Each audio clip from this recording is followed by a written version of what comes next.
production and employment. Sectors of economy. The economy of any society can be best understood when it is classified into different components or sectors, as they are more commonly known. The three classifications are as follows.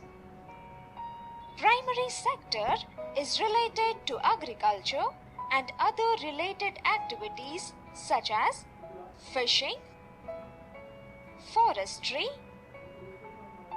mining, where nature has a dominant role in the production process.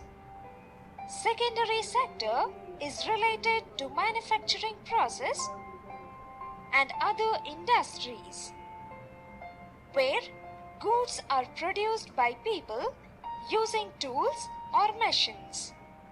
Tertiary sector is related to those activities that do not directly produce a good but provide services that are required to production and other services for people.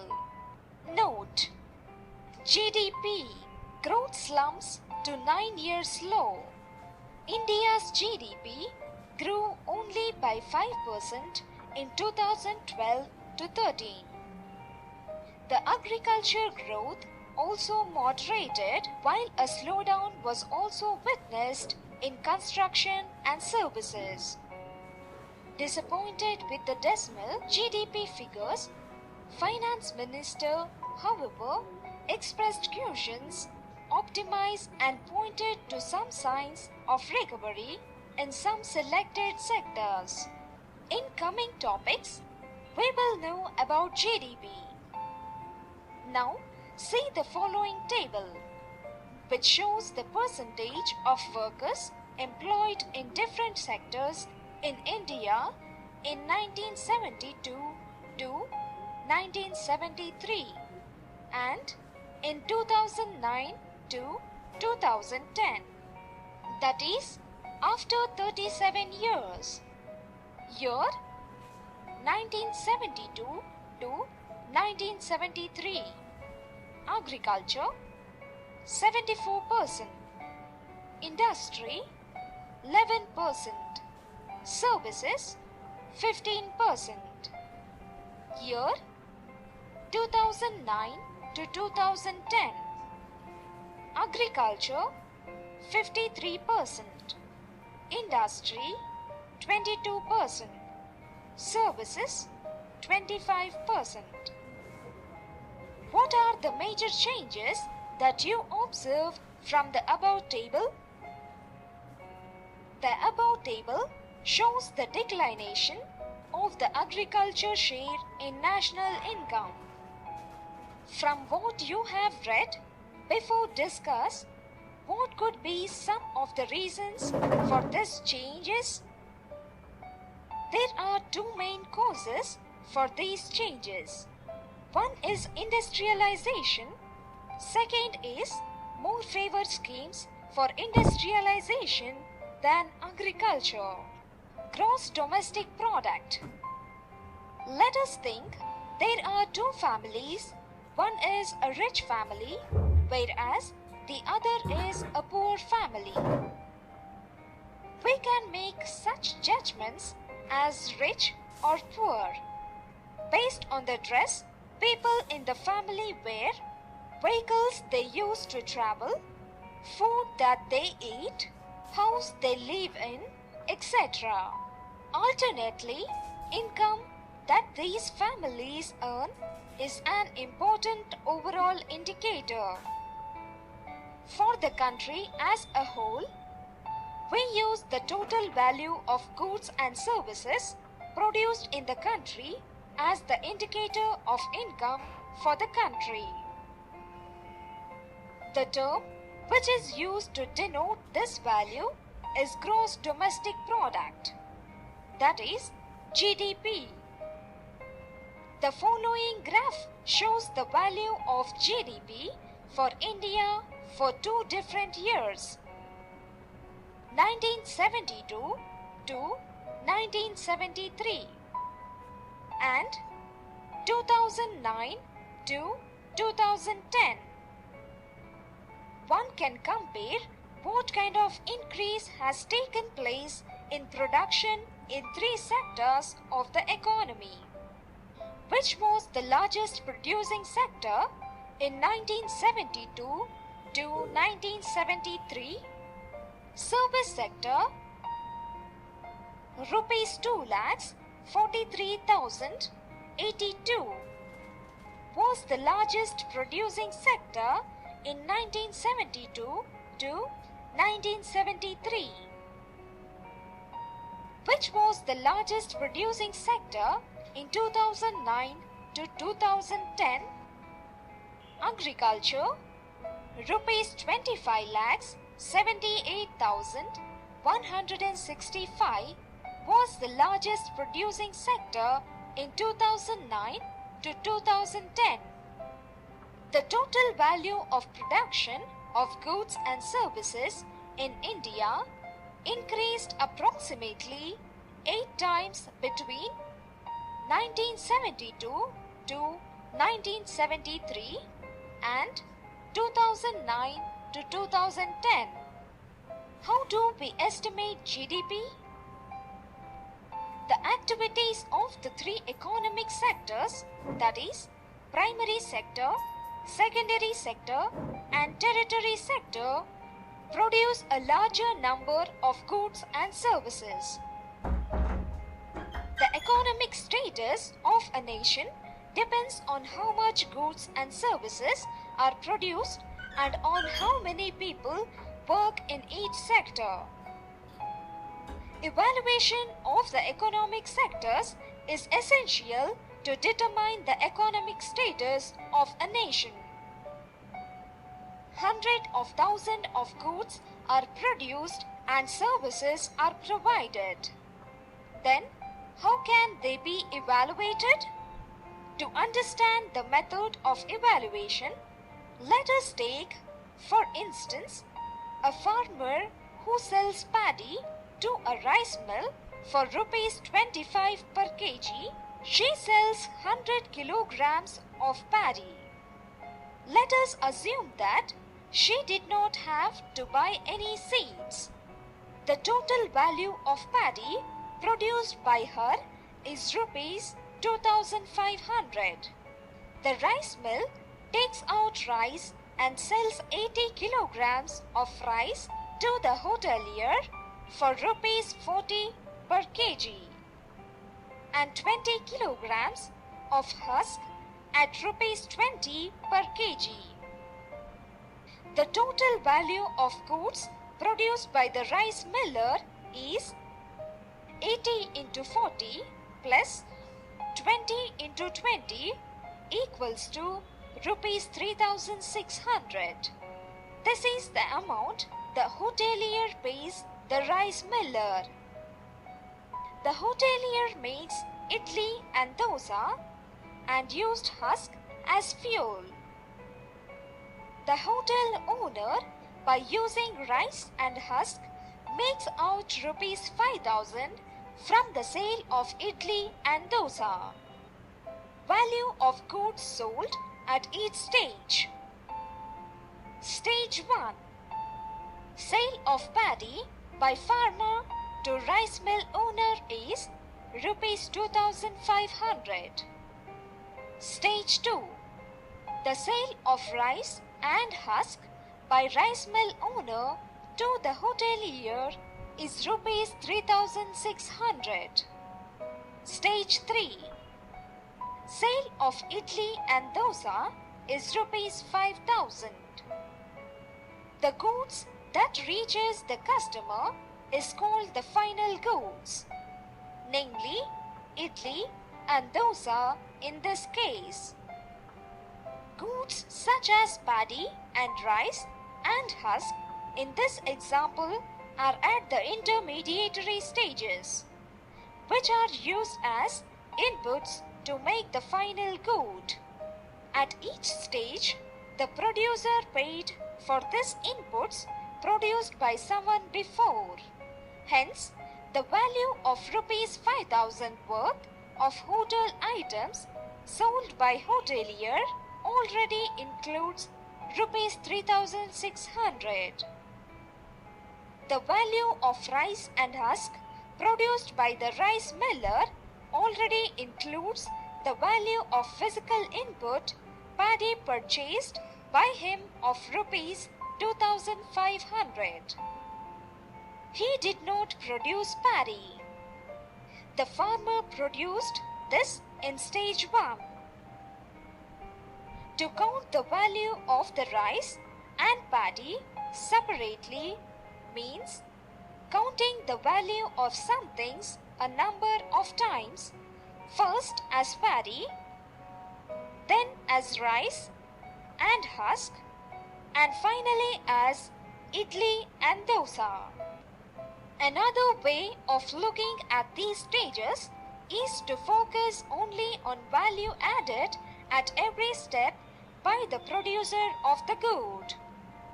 Stage 1. Sale of paddy by farmer to rice mill owner is rupees 2500. Stage 2. Sale of rice and husk by rice miller is rupees 3600. Stage 3. Sale of idli, dosa is rupees 5000. Similarly, the value of goods and services in the sectors are calculated and added. The value of final goods and services produced in each sector during a particular year provides the total production of that sector from that year. The sum production in all these sectors gives what is called the gross domestic product of a country. The GDP only determines the economic strength of a country. You might have noticed that the GDP figures are given for the year 2009 to 2010. It means the figures are pertaining to April 2009 to March 2010. This period is also called financial year. GDP records the market value of all final goods and services produced. But some items are there which are not sold or purchased in the market. The work that is done at home, like cooking, cleaning, bringing up children, tending to plants and cattle, etc. These do not involve any monetary transactions and therefore remain outside the GDP measure, though they are very important for the economy. Changes in the importance of sectors' value of goods and services produced and employment of people. As we look through the pages of history, we can see that a few hundred years ago, the primary sector, that is, agriculture sector, was most predominant in the world. Slowly, as methods of farming improved and surplus food was produced, man channelized his energy towards manufacturing of goods. Industries flourished and soon the secondary sector gained prominence. The agriculture sector also flourished due to the invention and manufacture of modern agricultural tools. As new methods of manufacturing were introduced, factories came up and started expanding. Those people who had worked on farms earlier now began to work in factories in large numbers. People began to use many more goods. There was mass production by factories at much lower rates, and these goods reached markets all over world. So, industrial production gradually became the most important sector. both in the total production of goods and services and also in the employment of people. Over time, the importance of the sectors had changed. The industrial sector became the dominant sector and the importance of the agriculture sector, both for the employment and production, declined. In the past 50 years, there has been a shift from industry to service sector for development. For developed countries, the service sector has become the most important in terms of total production. Most of the working people have also shifted and are now employed in the service sector. The contribution of various activities to GDP is presented for 2 financial years 1972 to 1973 and 2009 to 2010. The circle or the pie presents the GDP in the given year. GDP is made up of production from the 3 sectors: agriculture, industry and services. Services in turn are seen to comprise of 3 types. During the 37 years period, the output share of agriculture sector has fallen drastically. There was a small increase in the share of industrial output in GDP.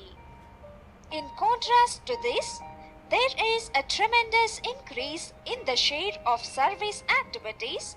2 out of 3 subsectors of service activities have expanded. What do services comprise of? Community, social and personal services, public administration, defense, education, health, veterinary activities, media, library, archives, museums, and other cultural activities, etc. Finance, insurance and real estate, services of banks, post office, savings, accounts, non-bank financial companies, life insurance and general insurance corporation,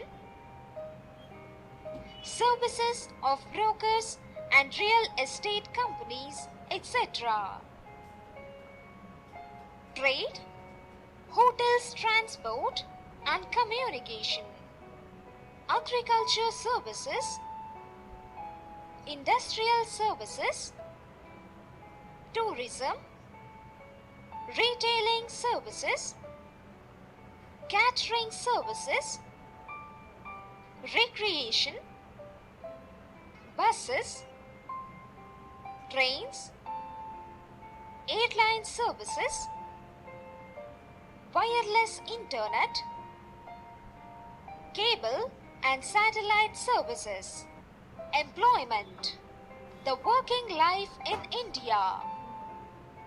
With the rising world population, the rising income, the territory sector, that is, service sector, is gaining prominence. According to the Census of India 2011, out of 1 to 2 billion persons in India, 460 million people are workers. That is, people engaged in some productive activities. The following table shows some basic facts about workers in India. Distribution of workers in India 2009 to 2010 percentage. Sector, place of residence, that is rural or urban. Sex, that is male or female. all workers. Sector, agriculture sector, rural 68, urban 8, male 47, female 69, all workers 53. Sector, industrial sector, rural 17, urban 34, male 34, female 16, all workers 22. Service sector, rural 15, urban 58, male 19, female 15, all workers 25. Total, rural 100, urban 100, male 100, female 100, all workers 100. From the above table, we can say that majority of workers in agriculture are living in rural area. Most of the female workers all employed in agriculture sector. More than 90% of urban workers are getting employment in service and industry sector. Compared to males, female workers are getting employment in service and industry sectors only to small extent. Unfortunately, in India, while there has been a change in the share of three sectors in GDP, a similar shift has not taken place in employment. The share of employment in three sectors in 1972 to 1973 and 2009 to 2010. Sectorial shares of employment. The agriculture sector continues to be the largest employer even now. Means more than half of the workers in the country are working in the agriculture sector, producing only 1/6 of the GDP. In contrast to this, the industry and service sectors produce 3/4 of the GDP, whereas they employ only about half the proportion of workers. It means that there are more people in agriculture, but everyone may not be fully employed. So, even if few people move out, production will not be affected. In other words, this sector is underemployed. Example: there are 5 members in a family that owns a small agricultural land. All the 5 members work on this land. But the same work can be done by just 2 members. That means all the 5 members are working less than their potential. This situation is called underemployment or disguised unemployment. If the extra 3 members seek employment elsewhere, the family income will be increased. The discussed unemployment can happen in other sector also. Thousands of casual laborers in the service sector like painters, plumbers, repair persons are not working to their optimum capacity. Shares of 3 sectors in GDP. Look at the above pie charts and fill in the following table.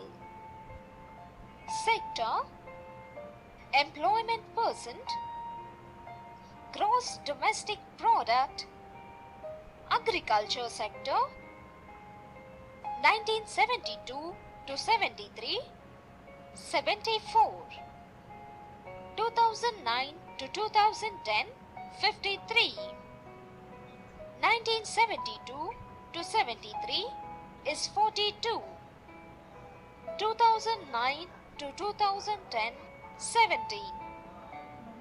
Industry sector, Employment in 1972 to 73 is 11.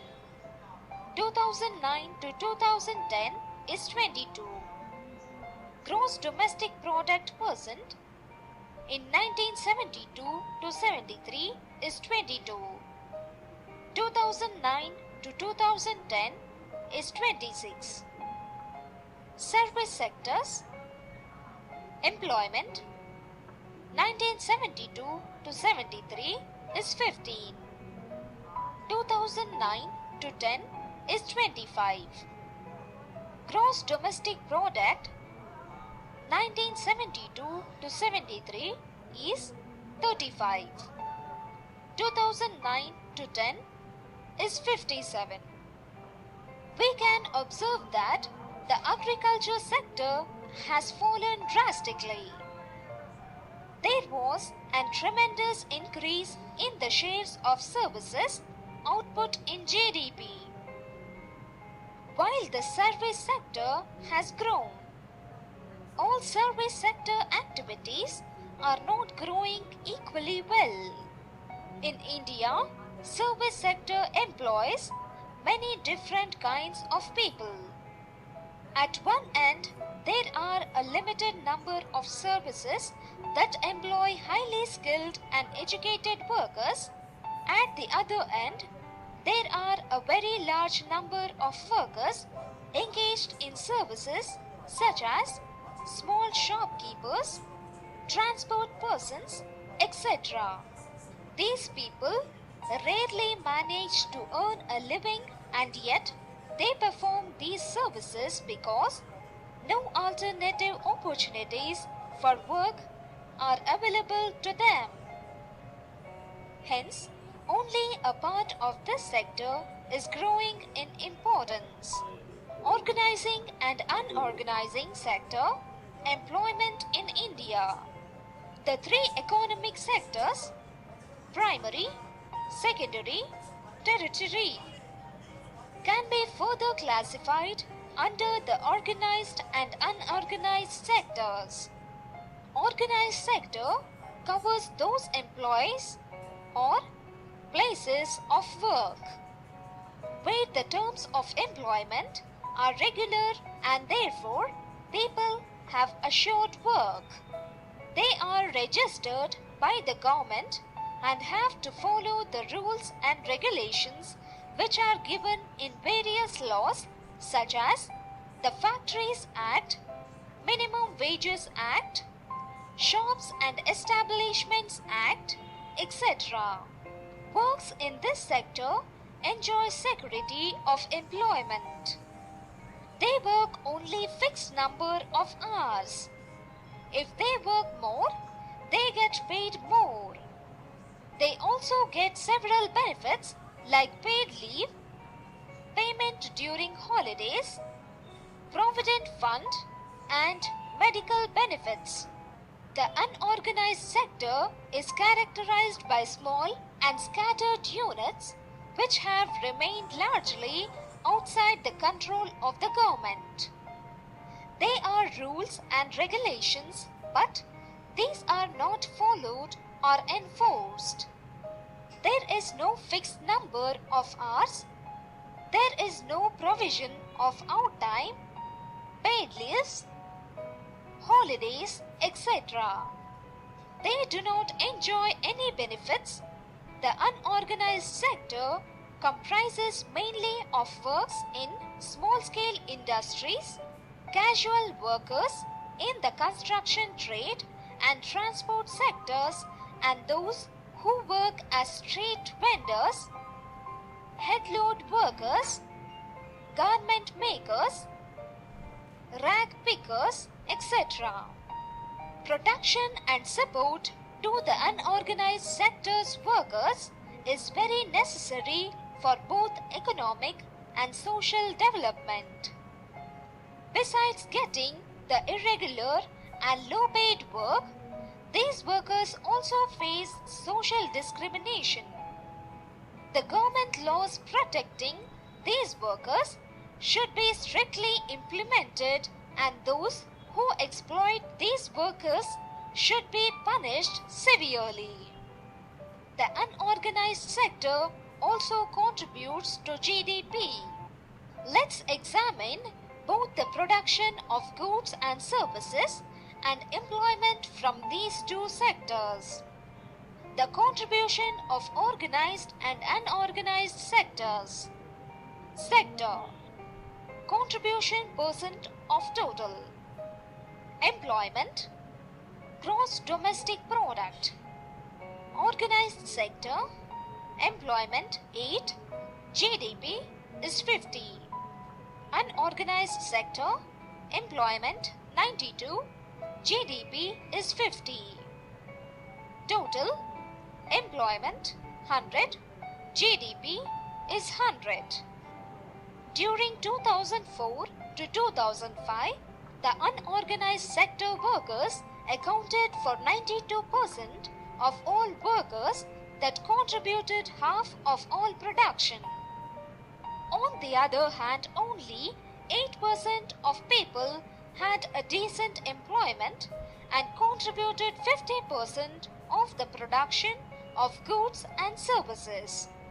The products and services of these companies find a market, but they support a very small section of population with privileged jobs. This is an extremely unequal situation. The rest find only insecure, low-paying jobs or are self-employed with low earnings or remain underemployed. How to create more and better conditions of employment?